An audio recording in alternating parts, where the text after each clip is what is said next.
This year's AFT 2013 summer season includes 3 musicals as usual, and we have our world premiere, Windjammers, as well as the return of Musky Love and Loose Lips Sink Ships. All 3 are nautically themed, which is kind of fun. Windjammers, it takes place in 1876 on the Great Lakes. It's a 3-masted schooner, and the story is really about a captain and a boy who is thrust into being a man because his father's dead and he's trying to save the farm.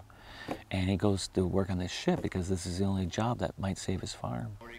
He has to grow up really quick. It really is a great story of the transformation of a boy into a man. Then the captain becomes interested in a woman. The woman has her own sort of situation that she needs to get help from the captain for. And the captain is brand new to captaining. He's the youngest captain on the Great Lakes. Crusty old Fred. He's the first mate, and yet he's been passed on to be the captain by a younger fellow. And so you got that dynamic working for someone who's like 33 years old, whatever. He has a little problem with the drinking, and so maybe that's what's kept him back. He's trying to assert himself as the old way was the best way. And this new captain is the new way, and it's this clash of the old and the new. And also the boy. He resents the boy because he's educated. He reads, unlike my character. So there's a lot of, there's a lot of mystery about what's going to happen to each of these characters because all of them are presented with circumstances that are new to them. The writers of Windjammers are Robin Scher and Clay Zambo. Robin is from LA and Clay is from the East Coast. The very first time they ever met was in working on Windjammers. I'm part of a musical theater writers workshop association in Los Angeles, and they reached out to theaters to see if theaters wanted new musicals written specifically for them, and American Folklore Theater gave us a list of sorts of the ideas and the thoughts that they had, and I would happen to be a book writer involved in the project and wrote them a bunch of pitches for ideas. I had Robin and Clay come for a visit to AFT because I think it's really important for writers to get a feel for the county and particularly, obviously, a feel for AFT. We had sort of specific parameters that we needed to follow.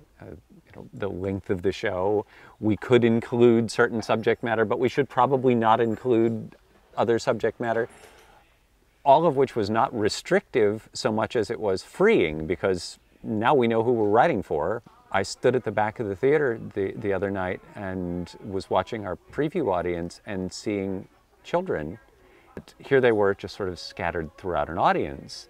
And I thought, some of these kids are seeing their first play tonight and they're going to come back. We're going to give them a good experience and they're going to want to see plays for the rest of their lives. The director of Windjammers is Molly Rohde. And Molly has been with the company for a number of years. I think her first season with us was 2007.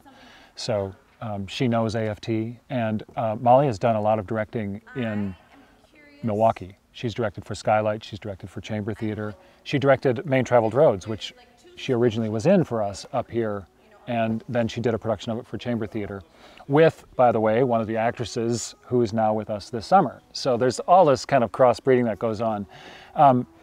Molly is working with Lisa Schlenker, who is the property mistress for Skylight, but she's also a set designer. She designed the set for Main Traveled Roads that Molly directed down there, and she is the designer for Windjammers.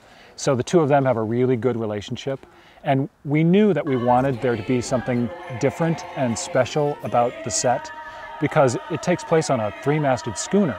And there's no way that anybody, especially AFT with a set that's got to go up and come down every performance, can do a 3-masted schooner on stage. So we're definitely taking stylistic and artistic license with how we're going to represent the ship. And I think what Lisa and Molly have come up with is really ingenious. The music is fantastic. This music is so different from what other people have heard at AFT before, and it really is great. There's a lot of variety in the music, and I think it's really compelling and beautiful and exciting.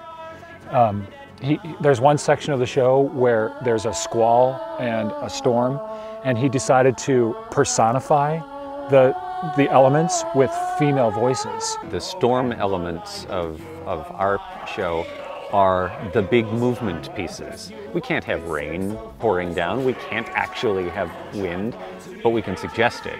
And if we do our job, we make you feel like you've been through it. As the lights go down and the story gets a little more serious, it starts off very light, and it's quite astonishing to be in this place and sort of see the relationship between the beauty of it and the story that we're telling.